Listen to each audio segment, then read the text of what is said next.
Shalom, shalom, peuple de Dieu. Nzambe na Israël, aleka na kupambola bino. Bisika nyonso bomesana kolanda biso na nzela mateya. Lelo nazovanda mingi pona lobela concernant bakomba ya 100. O bipai wapi 600% ya bana na Nzambe 75 akomba na biso eza bakomba ozo ta partir makila. Alors, il est très important que ce message que l'on vraiment en tout cas dans les détails et qu'on permette les bichos d'abord de s'embêter la malamu, y a mis balai et qu'on permette les bichos de connaissance le mystère, non, le deux mystères sur les combats du sang. Premier chapitre biblique. Genèse chapitre 4, le verset 9 à 13. Deuxième chapitre biblique, Genèse chapitre 37, les versets 18 à 22. N'a pas ici quelques détails par rapport à la lecture. Bible Zolo Banabiso, Caïn et Abel, après avoir cultivé Mabélé, balo na semence na bango et comment qui na tamoko et senga qui faut présenter nzambe ba première offrande na bango ya misala ya mutu na mutabanda ko sala. Et la Bible dit à côté ya Caïn azwaki ba légumes na ye a présenter qui pas na nzambe mais sauf que ezaki comment ba légumes moko ba ndunda oyo soko loni et comme il m'a monté tout était là à présenter que pas l'ensemble. Abel le kinaye n'a pas naye à monaki qui loko lazaki berger abane ko boko la bibwele azwaki et boile moko ya bonne santé à présenter que pas l'ensemble. Alors nzambe na makamba bénédiction a talaka d'abord problème ya ba enité que pour yo bota maman na liboso apambola na nuyo. Mais à talaka avantage naïe. La Bible dit tant atali offrande ya Abel, il portant les regards favorables sur Abel et sur son offrande. Et Caïn, après avoir comme a réaction à Nzambe qui a pamboli Abel, Caïn était fâché totalement. Et le quoi bazali na kacha zamba, c'est par là azwaki ngolu ya ko boma ndeko naïe Abel. Et après maintenant cette action, cet acte posé, le sang de son frère Abel a commencé à crier. Voilà, et si tu tires un message sur le deux mystères sur le combat du sang. Alors, après quelques temps maintenant, la voix de l'Éternel a commencé à déclarer: Caïn, Caïn, où est ton frère Abel? Caïn a répondu: je ne sais pas, je ne suis pas le gardien de mon frère Abel. Nzamba a répondu à Webisaï que non. Ce qui n'a pas tout, c'est parce que le sang de ton frère crie de la terre jusqu'à moi. Alors à partir de là, Nzambe ayaki kopesa ba conséquence au Ekolanda Caïn. Numéro 1, alobaki naye, si tu cultives la terre, la bénédiction du sol ne te donnera jamais, parce que tu es déjà maudit. De deux, Dieu a ajouté encore, a dit qu'on t'appellera vagabond sur la terre, et tu seras ingrat. Voilà quelques points où Nzamba alobela qui concernant Caïn, na acte ya posaki sur Abel, pour na makila na ye.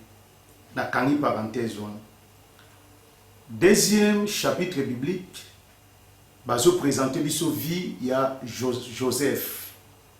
Vous savez, na kati vie à Joseph, il y a plus ou moins deux combats où il s'agit que Joseph a rencontré na kati vie naïe. Numéro 1, combat à Joseph et bandana na songeté. Mais c'était à cause de la tunique de plusieurs couleurs. Oyo papa appelé ça Joseph. Parce que la Bible déclare azwaka Joseph na kimukolo, alors na kimukolo lokola azwaka ye abanaye koluka ko batela ye amour wana affection wana ayaki kopesa ye où ils allaient la tunique de plusieurs couleurs. Et tant que nous avons dit que biso to botama papa na pesa biso lamba ba couleur ebele boité comment il faut appeler ça leki na biso ndesika haine jalousie et bandaka to kangi parenthèse wana alors nzambe aye kotala maintenant muto bazolinga te na kati ya famille muto yo déjà haine jalousie eza na kati ya famille nzambe azui aponi suka ye. Vous savez, la plupart des bateaux sont abandonnés, rejetés. Nous avons besoin de bateaux. Nous avons besoin Joseph, a maintenant songe. Premier songe à Joseph, et Zota Lisake, Bazaki na kati chambre, na kati langa, au milieu du gerbe. Maintenant, ba gerbe ya bande konaye, ma titi ya bande konaye, et bande koya ko gumba melali titi naye. Fallait Joseph avant d'azwaka ndoto wana amemi yango lisusu epai ya bandeko na ye. Bandeko ne ba bandeko interpréter yango. En réalité, explication message au bazwaki na kati ya songe, bandeko ne ba ko interpréter yango bien. Parce que ba talisa ke message eza na kati ni koloba biso na bandeko no c'est-à-dire ba ya to ya kofuka melayo. Ça crée encore une autre haine, une autre jalousie. Tokangi parenthèse. Alors le collège a dit biloko etikalaki na motema. Une seconde fois nzambe sikwa ko kopesa Joseph une autre songe au lieu que Joseph qui n'est pas bandeko na ye akepa ya papa. Deuxième songe bandeko lobela le soleil, la lune et les 11 étoiles. Alors quand son père a interprété cela, ayaki ko ebisa Joseph que ngai mama botio na bandeko no tokoya potofuka melayo tokoya ko adorer yo. Effectivement papa pe lisusu a ko interpréter ka son joie na bien parce que soleil eza image ya ye papa, la ligne représente la maman et les 11 étoiles ses frères. Ça ajoute encore une autre haine au milieu de ses frères, mais son père gardant ses souvenirs, les souvenirs de ces choses. Un jour, papa a dit bana na ye apesi bango bakende kolesa bibwele. Côté bakenda ki tellement ba umele sala mikolebele banaka te baza vivant bibwele kufa comment atikala ekana Joseph mwana na ye. Atela dit non Joseph. Depuis bayana yo bakinda jusqu'à présent, tout ça t'a une information mon côté. Zoa moi ration oyo landa bango ozo ba information exacte. Ceux qui sont vivants, ceux qui peuvent vivre les vivants. Les mêmes moutons bande ko lingati. Aye ko accepter alanda bande ko naï. Bien aimé dans le Seigneur, na vie ko zongi saka mabe na mabete. Bato ba linga yo te yo linga bango. Nzamba opambola yo. La Bible dit ceci. Quand Joseph a eu ration na landi bande ko naï, na kati zamba kutana na banzila mibali. Ils ont représenté les deux mystères. Siko na kati ya zamba Joseph azaki na risque à kokufa pe akokobunga mais nzamba salaki grâce un chasseur a ote koboma banyama na ye aye a rencontré Joseph atuni ozulukani na kati ya zamba po na kati ya zamba ezaki danger kokuta na lion akokuta na nyama moko boye abomi habité na zuluka bandeko na ngai c'est par la chasseur wana apesaki vraie information que na yoga ki bambazo ke nanzela shishem. Joseph abandi ko zwa route wana effectivement monaki bandekoni na musika bandekoni pi bamoni mais de loin Bible zolo banabiso na Genèse chapitre 37 verset 19 que tant bandeko na ye bamoni de loin ba milobeli directement entre bango ba se ndese par là bandeko zo ba idée le kola yebo to zwi na kati ya zamba malamu to boma ye na kati ya zamba. Monsieur habité, c'est mieux. Tous les gens qui na citerne, comme ça, tu peux nous ça papa qui bania manakata zamba ya kanda nde babumaki. Ribe lokola zaki wana nzamba kota ki kati na ye. Aye ko yebisa bango bi non. Totia maboko na ndeko na biso te poto tangisa makila na ye. Le deux mystères sur le combat du sang. Pour souligner sur le sang. Verset 19, verset 20 et verset 21. Sur le sang. Donc, selon bango bazaki na besoin de faire couler makila ya ndeko na bango oyo azaki frère na bango azaki ndeko na bango même père même mère même sang na pensée ya Ribin azaki na besoin qu'il faut boto la bango ko épargner ye na danger ya bandeko na ye to bandeko na bango o bazoluka batanisa makila na ye na nina kanga parenthèse ya introduction yo yebisa ndeko aza pene na yo kosalanga mabete yebisa ndeko oyo mingi aza pene na yo lobani lisulu banaza ndeko na yo kobomanga te un jour na koko salisa yo un jour na koko sala pe important epa na yo un jour na koko porter pe un plus na vie na yo. Vous savez biloko tango na zolo bango to keno komona na vie ya Naman azaki général pete na yo ezaki pete moko ya mbongo ebele mais sauf que général wa bande ko souffrir na maladie ya maba naza na 2 Rois chapitre 5 oyebi mutu asunga Naman pour Naman azwa guérison ezaka bonne na ye wazaki na kati ya ndako na ye. Donc c'est-à-dire quoi mutu nyonso na vie na yo mon frère ma sœur as important mutu nyonso na vie na yo bien aimé dans le Seigneur azana rôle moko wa koko jouer pene na yo akoko porter un plus na vie na yo. Tant bono sukula ka bilamba ya maître na ye chef na ye Naman amona na bilamba wana ba makila ba mafina c'est par là qu'il faut comprendre que patron na ye abela ka malade ya mapa ako s'approcher moi c'est patron na ye ayebisi abi soki maître na ngai ake na Samarie akute na prophète malade ya mapa akobika. Voilà bisika bi solution na Naman yaki. Donc en parenthèse à travers ces 2 chapitres na limite to partager na biso sur le 2 mystères sur les combats du sang. Si 100% ndenge tozo vivre na sena mokili oyo 75% ya batu ba combat na biso et utaka na makila. Surtout chez nous les Africains. Nous avons des problèmes sérieux à partir de makila na biso. Alors message ko aider pour prier bien, pour avoir connaissance, ou yeba maintenant pour avoir réponse à la question se posaka bitumba nange zo utawapi. C'est pourquoi na kopé ça d'abord première introduction.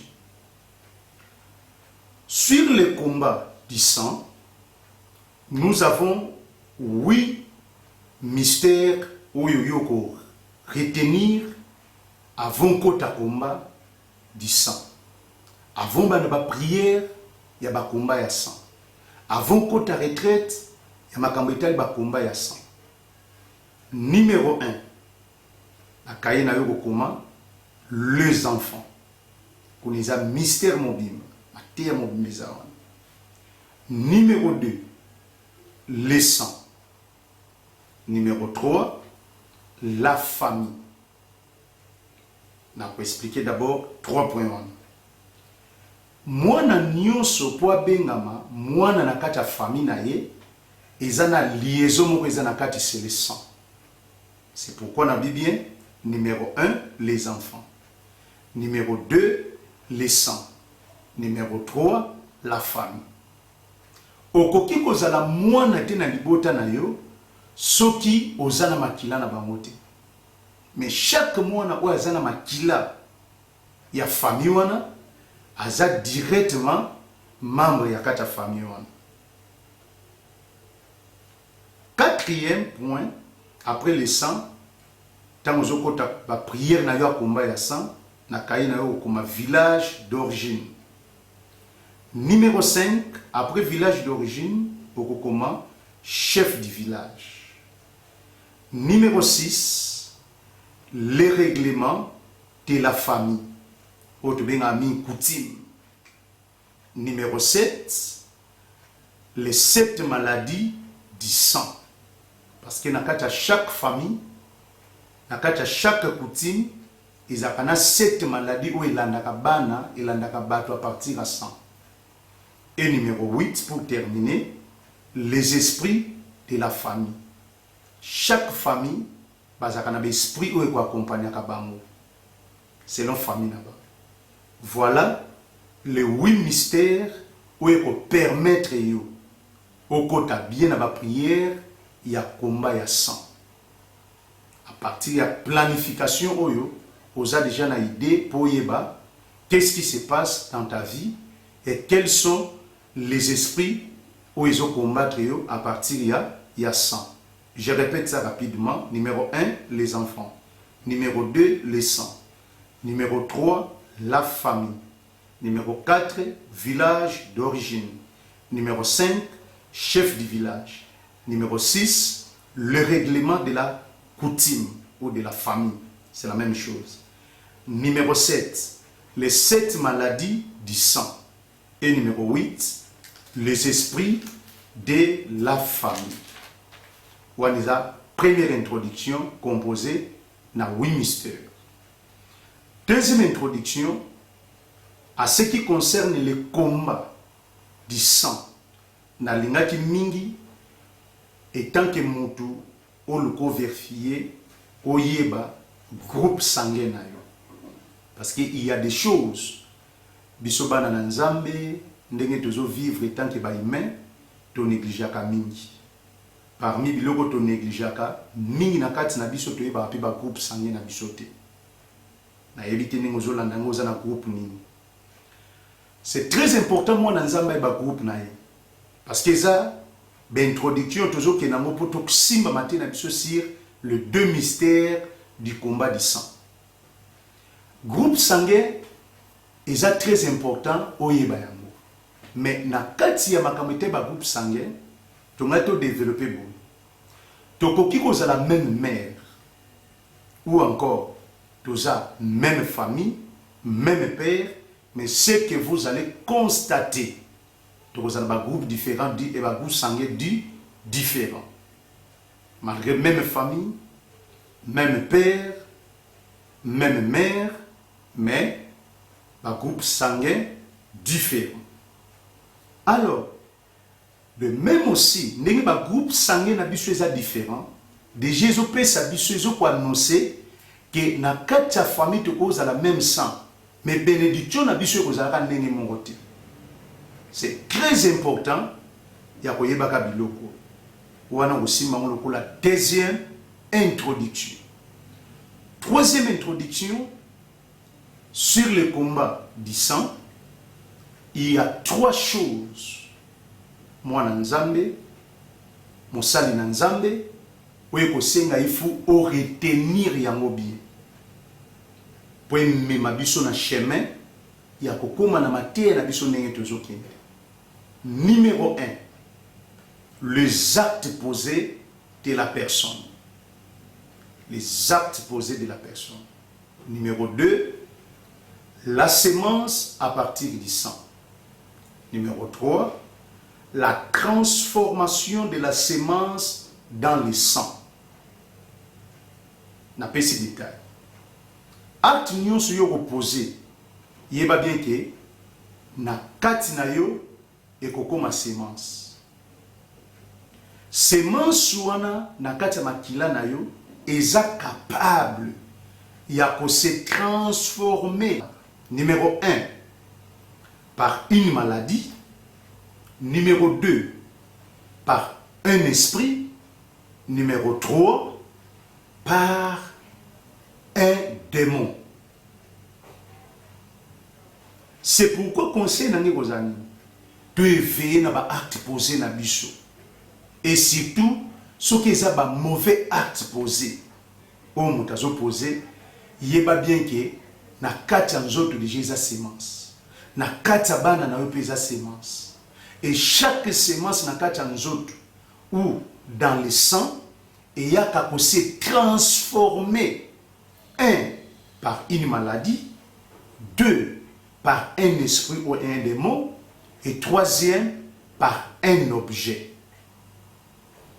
Alors, le qu'on a de retenir trois choses au Tangi, si on a zopé sabiso, quelques mystères, na likambetali, circulation, yamakila na yo. Frères et sœurs, numéro 1, chaque mauvais acte posé y a mon tout, le col est bon à ma sémence, et comme ma sémence à partir de 100, et puis les mêmes semences sont à partir de 100, et sont capables de se transformer. C'est que tu as le problème est la circulation. Il y a sémence ou a vitesse à partir de 100. On note, premier point, chaque sémence dans le sang a une vitesse de 1 seconde comme circulation. Sémence nyonso ya mabe à partir de makila na yoso kake koti vitesse nango na kati makila na yosa par seconde. Na lobi 1 minute te mais par seconde. Nenge virus ya VH et quoi affecta kamakila muntu semence pesa bon ya mono mona ka semence nyonso eluka d'abord et que ne ko siéger à partir kamakila et que ne ko vanda na na partir kamakila pour éviter makila tambola ka partout na kati nzoto muntu. Alors semence ya mabe soki kotika na makila na yo na kati nzoto et comme na makila vitesse na moninga etambo na nzoto no mobimba eza par seconde. C'est par là mutamayele déjà zoibake il faut ko inviter n'importe quelle sémence te ekota na nzoto na ngai.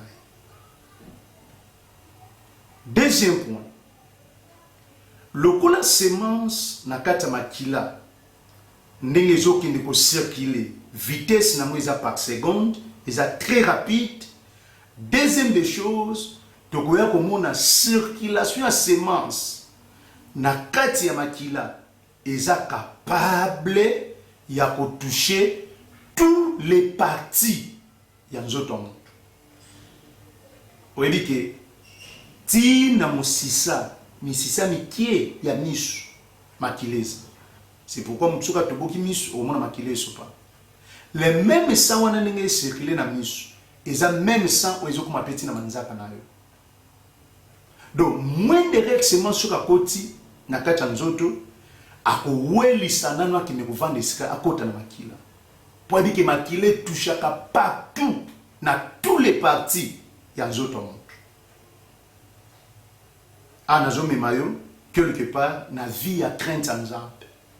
De deux, nazo tali sabiso comment est-ce que toko komi protéger pour tous à la fêter na ba semence mabe de peur que tu vois qu'il y a deux mystères autour de là où ils ont le sujet na biso. Le deux mystères sur le sang. Ma bombe mini balé na ma kambetali ba combat ya sang. Le quoi tu comprendre l'introduction na pesi biso c'est que tu simba sujet na biso.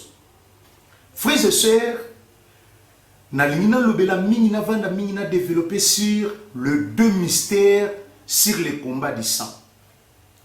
Et belé bazolela bazo comprendre pourquoi vie ont marché.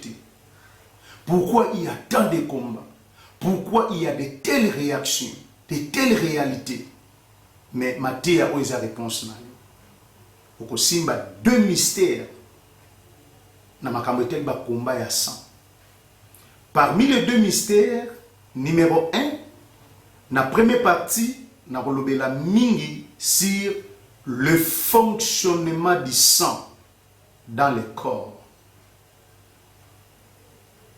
Kotambwisama ya makila na kati banzoto ya biso bato. Le fonctionnement du sang dans le corps des humains. On est le premier mystère pour développer. Parce que ce qu'on y a fonctionnement makila rôle na ndenge ne fonctionne kata nzoto na yo. Ba mystère ni neza na fonctionnement makila na kata nzoto amu. Bien aimé pour vaincre combat à 5 aux à la passe. Na deuxième partie na kwa kolobela mingi na likambo itali deuxième mystère où ils ont le biso la reproduction de la bénédiction à partir du sang. Il y a deux mystères, bisikapi, na kovanda, na kata sujet na biso otozanango, sur le mystère du combat du sang. Le mystère du combat du sang.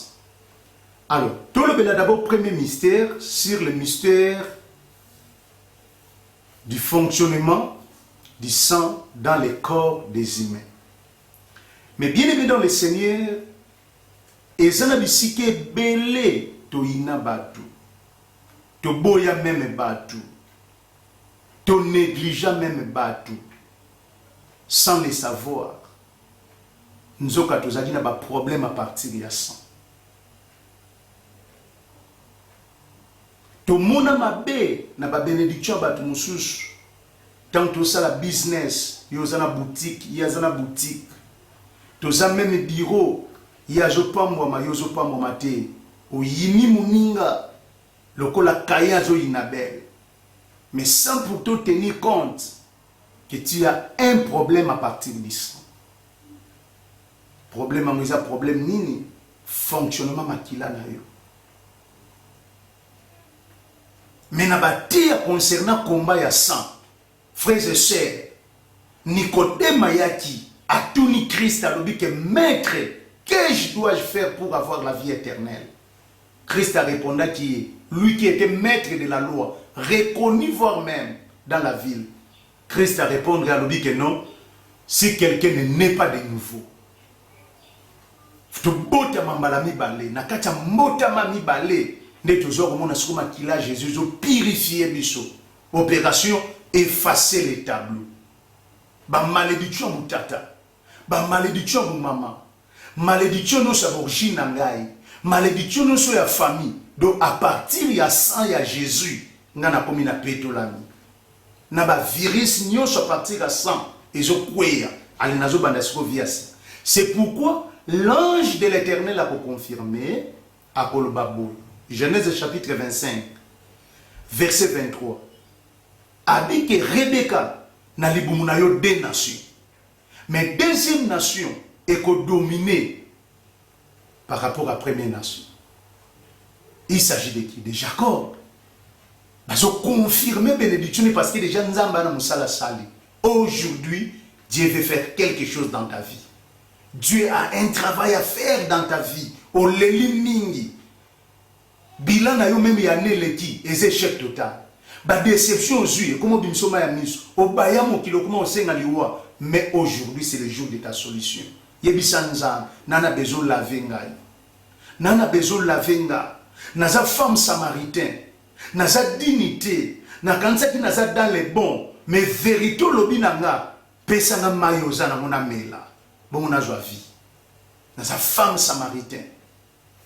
Naza femme samaritain. J'ai rencontré quelqu'un qui change la vie. J'ai rencontré quelqu'un. Où est-ce qu'on a destiné nangai? Frères et sœurs, fonctionnement makila. Et ali kambo lelate, et ali kambo bel estomac, et ali kambo ba tension te. Okoya ko bela ba tension muso kufi. Okoya ko ba estomac muso esa sur ba dépense. Mais nzoke ezali kamba fonctionnement makila. Alléluia. Alléluia. Na baneko sala nzambe nga onote ya bino. Na salela nzambe na nyokwama na lala likola baba na lala na baba chez toboka na lala na bandako ekufa pona makamwa nzambe, mais en aucun jour vie na ngemona kabilembo. Mais le jour que j'ai rencontré un père qui parlait du sang na koyoka na yoka Seigneur alobi na ngabi que voilà ton problème mon frère, koyoko zoka makambo, c'est là où se trouve ton problème. Pourquoi ka ba compte ya yo fait comme pourquoi kaka ba opportunité ozokuta nango ozo moza desi? Pourquoi toleka na point moko boy bazola tsabiso babio moni ndako mfulani mtatongamo, mais fait de compte moi si c'est ko tonga ndako kitoko mona ka beauté loko atika mais azo ate loko te vanda tala batu bonyo sala misala batu bonyo kutana na bango vino pe ko bonga mais obongati. Les kama makila. Mamuso yina pe bato ango. Okenda na lisolo na bango lobi ke non. Akabakate, aza faux. Te, ce qui makila nous bon fonctionnement. Mamuso osenga te bakabeli. Et moi si ça senga mobali mbongo te. Okomona poza moi si ofandi ko sengi te mbali mo kabimisa pesi. Et elle comme fonctionnement ça. Beaucoup vont d'abord qu'à 5 personnes, 10 personnes, 20 personnes. Bango ba la meilleure te que elle comme fonctionnement ça. Les comme fonctionnement ça. Pour pas pointer au même nanzela. Et elle comme olata te, les comme crayon te, rouge à lèvres te. Laissez-moi passer, je suis libre. Si tu me suis, tu n'iras en enfer. Waouh! Et elle comme ça. Fonctionnement makila ne fonctionne ni. Na mema mwana nzambe moko. Na zo mema mosala nzambe moko. Na dimension ba prière moko penza ke do atala no ba ke non non non non. Ma vie ne peut pas rester comme ça. Vie n'a ni ko tika la boité. Je ne mourrai jamais sans qu'il n'a rencontré la œuvre de l'Éternel. N'a le Siméon avant na kufa funa mon naissance à Jésus. Frère, vie na yo et bébité. Vie na yo bien que perdre, mais les perdants peuvent aussi gagner. Zonga kana sigio.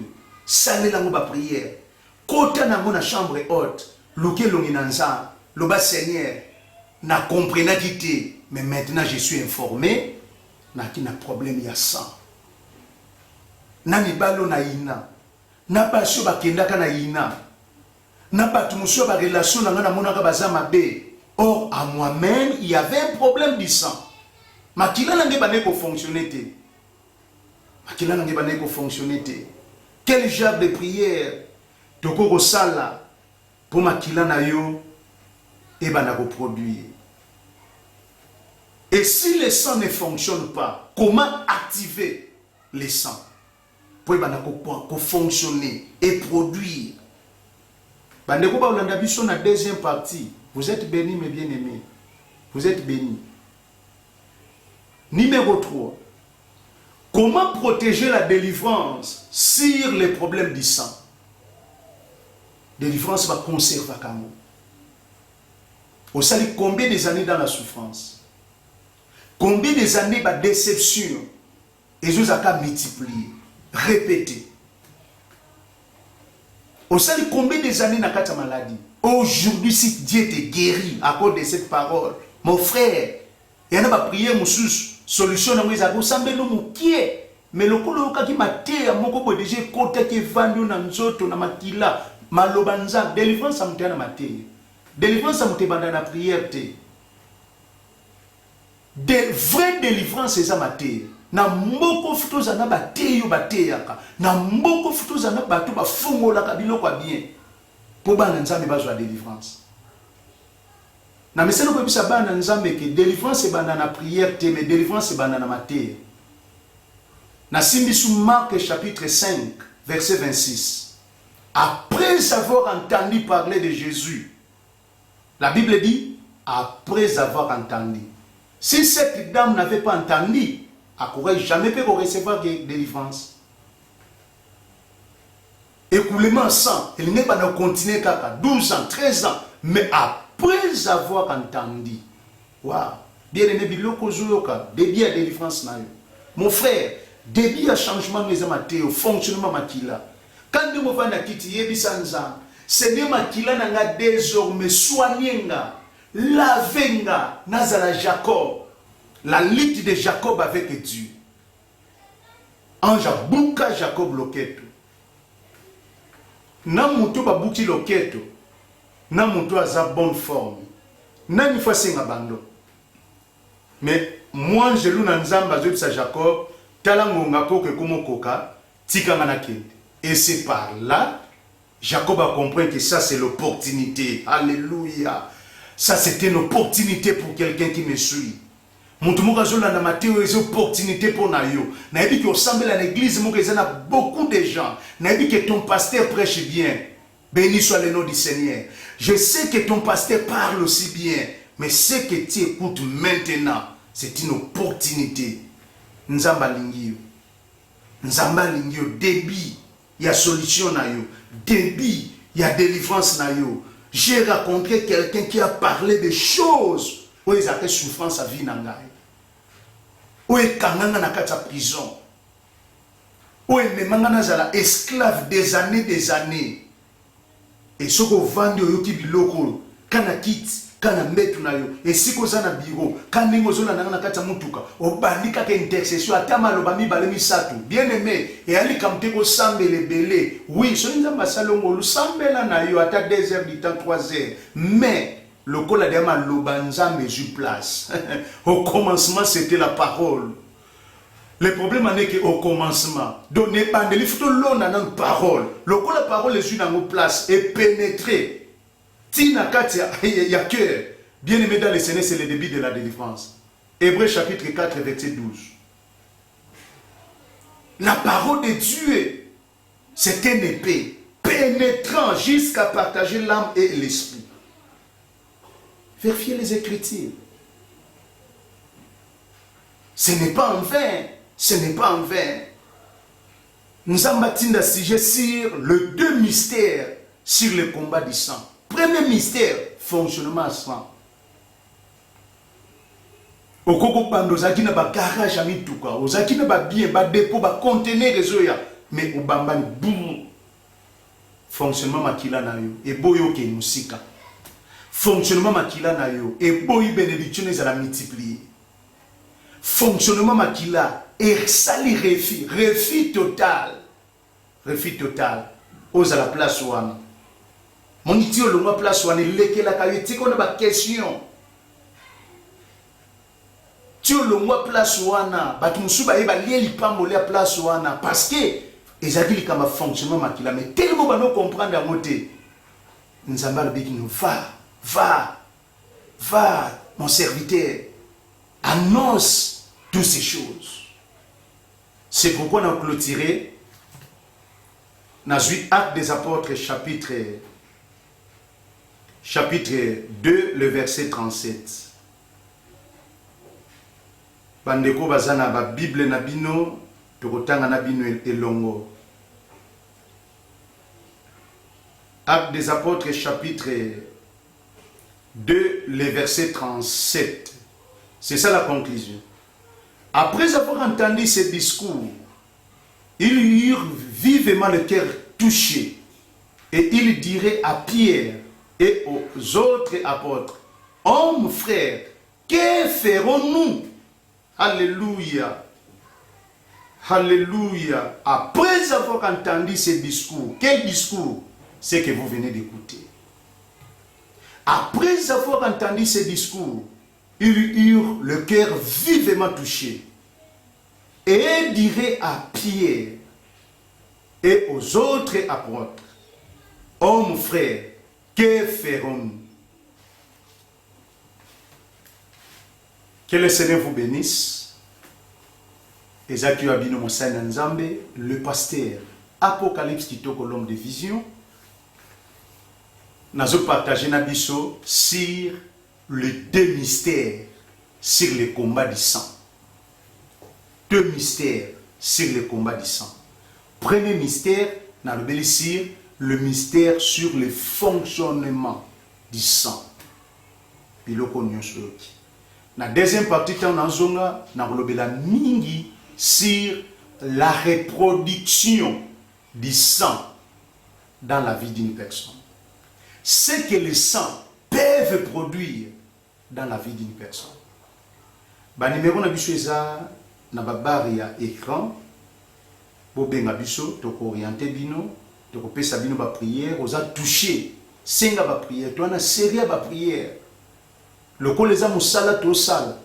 Futo mona résultat na moi partir ba appel na bino. Futo mona résultat na ya musala to sala, ya message à partir ya le lenge bozolanda biso à partir de la chaîne. Ba numéro WhatsApp ezali, oko benga, oko poser kana yo, toko orienter yo, toko komelo ba prière. Même de loin, la Bible dit la main de l'Éternel n'est pas trop courte. Même na musika toko peso ba prière, même na musika toko sambela pour na partir à téléphone. Dieu est capable.